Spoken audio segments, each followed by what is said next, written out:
इसलिए आवश्यक है कि राम मंदिर बन के जानते क्या संदेश देगा?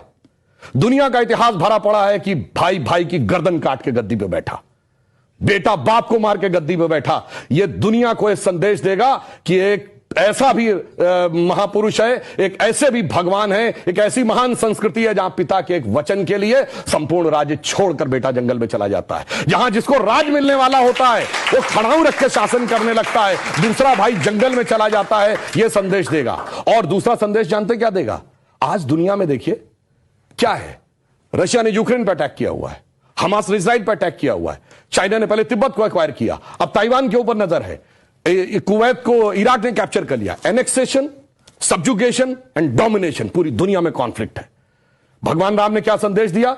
जब लंका को जीता, क्या एनेक्सेशन किया, अपने राज्य में लाया? नहीं। उसका सब्जुगेशन किया, कोई अपना डिप्यूटी अपॉइंट किया? नहीं।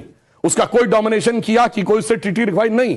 कहा भाई अपने अपने धर्म का पालन करो, बस हम इतने ही में करते हैं। तो पूरी दुनिया को जियो पॉलिटिकल संदेश अगर कोई देगा तो वो ये देंगे। और मैं एक बात और कहना चाहता हूं, जो आपने कहा राम शब्द का अर्थ जानते क्या है? रम धातु से बना है। जैसे आपने हिंदी में और संस्कृत में शब्द सुना होगा रमणीक स्थान, रमता जोगी, यानी जिसमें चीज सेटल हो। राम शब्द का संस्कृत में अर्थ है रमन्ते इति रामः, अर्थात वह एलिमेंट जिसमें संपूर्ण संसार सेटल्ड है। और वो एलिमेंट का संघर्ष किससे है? दशानन से, 10 मुख वाले रावण से, उसकी 10 इंद्रियों की बहिर्मुखी पिपासा से। और राम उत्पन्न कैसे होंगे? राम के पिता क्या नाम है? दशरथ।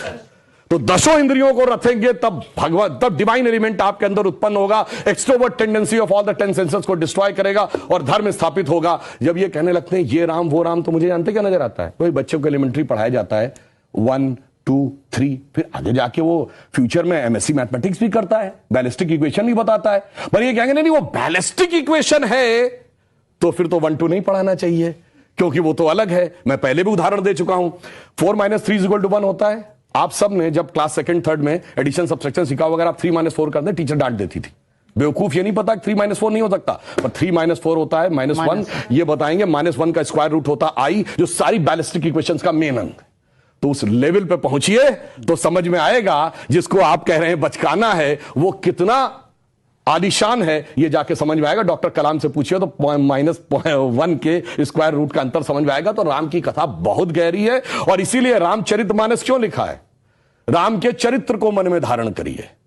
रावण हर चीज में राम से बड़ा था जब राम लीला कर रहे थे। वैसे तो वो ईश्वर है, हर चीज में बड़ा, पैसे में बड़ा, उनके बाद सोने की लंका, उसके बाद रावण रथी विरत रघुवीरा। अगर देखा जाए पावर में उनसे ज्यादा बड़ा, 10 आदमियों की ताकत उसको, उनसे बड़ा पंडित मुस्सा जोधा और ना कोई दूजा है, अपने शीशों को काट काट शंकर को मैंने पूजा। वो कहता इतने बड़े पुजारी तो राम भी नहीं थे, फिर किस कारण से वो हार गया?